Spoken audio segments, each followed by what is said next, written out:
The good old days have been cut from this particular video for various reasons.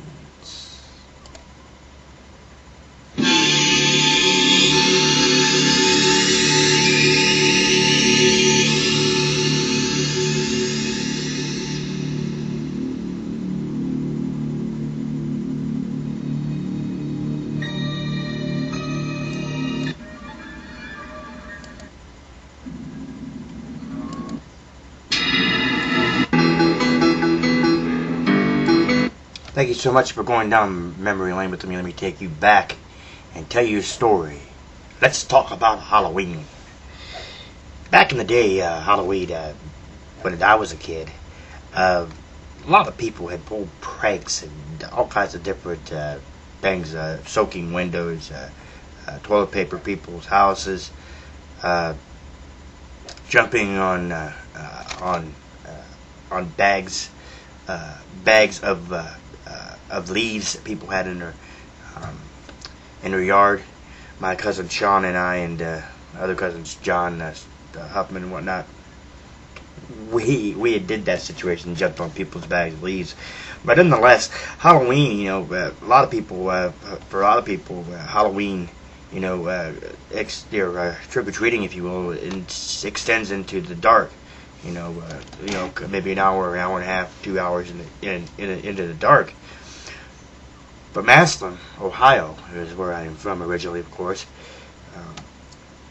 They only had it from like maybe 4 to 6, maybe 5 to 7.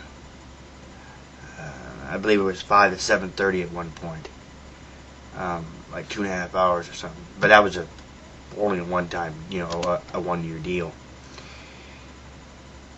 We used to love going to go trick-or-treating on 7th or 6th Street Southwest to good old Gus Mercedes. I went to school with Gus's son, Nick Mercedes. But Gus, when you get up to his house, he'd be like, "Oh, guys," he goes, "I don't believe in candy." He goes, "But I tell you what I do believe in." He goes, "I believe in a little bit of cash." So he gave out a big old handful of change, dimes, nickels, pennies, quarters, $50. So it was always good to go to Gus Mercedes' house to actually go trick or treating, and we had switched masks a couple of times, and went to Gus Mercedes' house once or 2 or 3 times, and got some more money. Boy, we were so bad when we were young. But I'll never forget the time for 2 years. 2.5, 3 years straight, playing Michael Myers. When I worked at Daco's, I went out to Scott's costume shop there in Canton, Ohio. Picked up a Michael Myers mask from there. It was about $45 I spent on that Michael Myers mask. And I went, as Michael Myers there. We lived there on the. We went in the old neighborhood there, the old house on 8th Street there, Papa Old Grandma Arabelle's old house. Of course, that then was my Aunt Patty's old house. We went up there, and we went to the, up toward that neighborhood because we knew all the people. We grew up around that neighborhood, so we actually knew most of the people, and could actually relate with most of the people in that neighborhood. But nonetheless, I went around as Michael Myers, and I had a set of coveralls that said Stark County Jail in Canton, Ohio on the back, and I had my Michael Myers mask on, and I could walk like Michael Myers did to you. Michael Myers, of course, we're talking from Halloween, 1978, John Carpenter, Halloween. I hope, trust everybody knows what I'm talking about, hopefully. But nonetheless, we went up there, and like I said, I'd walked around, and I had Michael's moves or walk, if you will, down to the T. Well, I'm sitting there walking on 9th. They're coming off of 9th Street, Tremont Southwest, and there's these 2 girls sitting at the red light there on 9th and Tremont. They're right across the street from where the old well, actually Watsy's, sitting right across the street from Watsy's, and sitting right there on the other side was the Satellite Grill and of course the Fast and Friendly.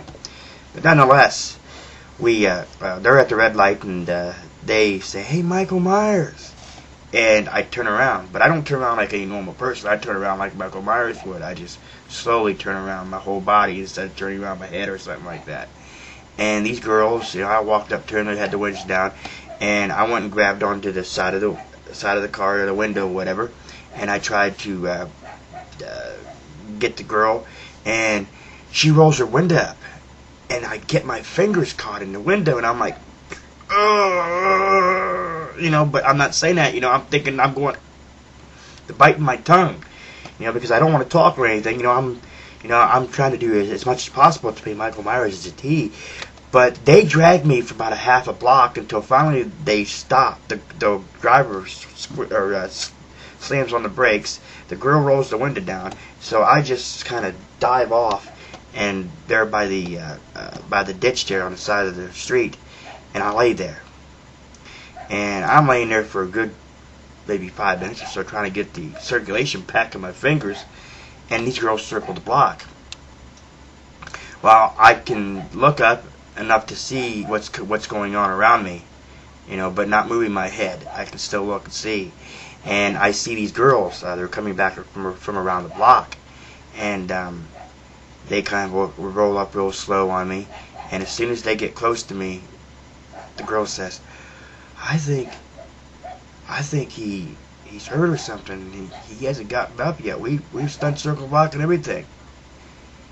I sat up just like Michael Myers did and looked at him and got up and chased him for about maybe a half a block before they actually sped off. They was going real slow, whatever, and I actually chased them for about a half a block, and they ran off. Funny time.